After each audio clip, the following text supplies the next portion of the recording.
This is a 2016 Porsche Boxster GTS, and I'm happy to report it's mine. Last year I did a video talking about how and why I sold my first Porsche, a 2010 Boxster base, but what I failed to mention was that I already had this car, but have kept it a bit of a secret for a variety of personal reasons. In any event, let me talk you through the brochure bits. This generation, the 981 Boxster GTS, has a 3.4-liter naturally aspirated flat six, making 330 horsepower and 273 pound-feet of torque. 0 to 60 can be done within just 4.1 seconds, onto a top speed of 174 miles per hour. So you might ask, why get another Boxster? You had one, you sold it because you didn't drive it, why not try something new? Well, the reality is, even if I didn't drive the last car that much, it did sell me on the platform. I just think the Boxster is such a great balance of practicality, comfort, usability, fun driving experience, good looks, reliability, and it being a Boxster. Say what you want to about convertibles, they're fantastic to drive. It's just a whole different experience.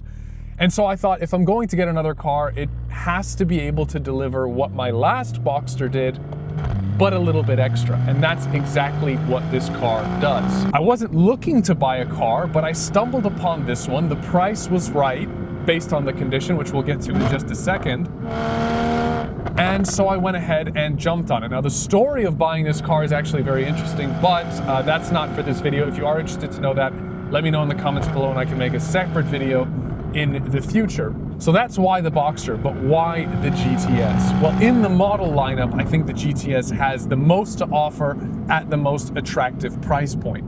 A base model wouldn't have felt like a big enough step from where I was, and a Spider or GT4 felt like it would have been too big of an investment with not enough of a payoff when you compare it to what you get out of a GTS. So the GTS really is the perfect temperature. If Porsche made porridge, Goldilocks would drive a GTS. Let's talk Rarity. They made this car for 2015 and 2016, and in 2015 they imported just 577 to the US market. For 2016, the year of this car, only 260. That means that you're more likely to run into the Loch Ness Monster or a Bigfoot than you are to run into another one of these. And that is a feature that I quite like. I also like my cars to be a bit unique. Outside of just being rare, the spec is very important. And this one, finished in rhodium silver with the red top, is just unique enough to warrant a double take. All of that is fine, but it would be meaningless if it didn't have a driving experience to deliver on everything else. And I can tell you, of all the cars I've driven, this is one that I never really want to get out of. It's so fun to drive, so easy to drive, and the orchestra that comes out of that exhaust is something I can't get used to. I just can't. And with the top down, it's that much louder and that much more enjoyable. I drove a Cayman GTS same year, and it sounds just as good. You just can't hear it as good as you can in a Boxster. As wonderful as this car is, my specific example is far from perfect, but let me pull over and explain to you why. Okay, now that I'm stationary, I can tell you about all of the foibles with this car. Starting with the biggest one, the dashboard. Now, it has the custom GTS interior with the deviated stitching, and that all sounds great, except for when it starts to peel back. That's not good at all, and that's exactly what happened with this car. That tends to happen if the car sits in the sun for too long, and it can be very expensive to repair. I took the car into Porsche to have them do it. I wanted everything done right. And they were able to replace the main component of the dash, which is great, and it matches the rest of the interior. All fantastic, something I would never have attempted on my own. I'll show some cell phone photos that were sent to me by the tech. They disassembled the entire interior and it's terrifying to see. The problem is they didn't have this little piece that goes over the instrument cluster. I started this process back in February of 2025. So by the time of filming this video, it's been 11 months that I've been waiting for that part. And just last month, 10 months into the process, Porsche reached out to me and said, we don't have that part for you, and we don't have a vendor that can make it for you. So my only option at this point, I believe, is to just have it reupholstered so that it matches the rest of the car, and hopefully it does do that. A couple of other things that I am already addressed The volume and tuning knob for the radio were very sticky, common issue, very annoying actually. A lot of expensive cars that I found have this issue, but it was a very easy replacement. Buy the parts from Porsche, pull them off, put on new ones, no big deal.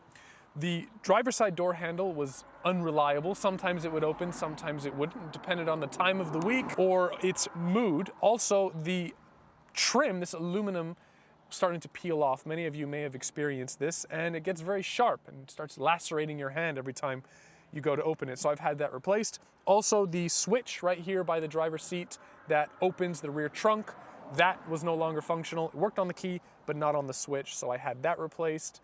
Issues that are still present. The windshield is cracked to bits, so we're gonna have to have that replaced soon. The steering wheel is Alcantara, which sounds good, but Alcantara doesn't wear that well. And this one certainly hasn't. So I'd love to have this replaced. It's kind of coming off of the back. You can't see it, but you can definitely feel it.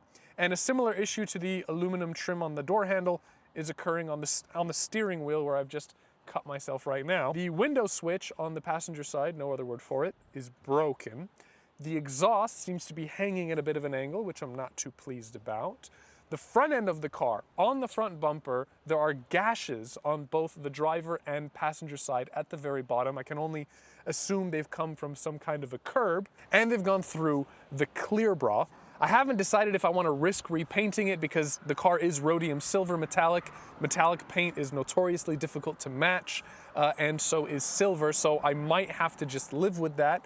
But the clear bra that's on the car is also quite aged, and I don't think the install was done very well. Also on that PPF, the front bumper has a little missing piece, a little square, not sure why. The damage hasn't gone through to the bumper, so that's good. And on the passenger side fender, it's pulling up, and the adhesive underneath is turning into this disgusting mucus consistency, so I definitely want to have that replaced.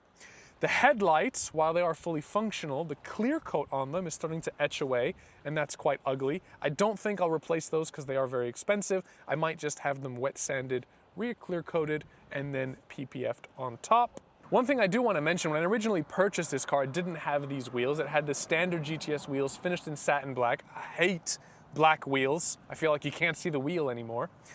So I took it as an opportunity and really an excuse to justify buying the wheels that I have on it now, which are the superb Porsche Sport Techno 2s. They are my favorite wheel that Porsche has ever made. And I almost wanted the car just so that I had an excuse to get those wheels. But all of that is to come, and I'd love to do videos as I make improvements and corrections on this car, share it with you guys so you guys can see the challenges I go through, the lessons learned, and hopefully you find that entertaining and useful. But that's all for this video. Please leave me a comment down below with your thoughts on my new GTS. Do you think I'm taking a step in the right direction? Do you think I'm ridiculous and should have got something entirely different? If so, what should I have got? And also use it as a platform to share what you guys have. I'm always curious to know what my viewers are driving. But until the next video, be safe, have a very happy New Year's, and I'll see you in the next one. Take care.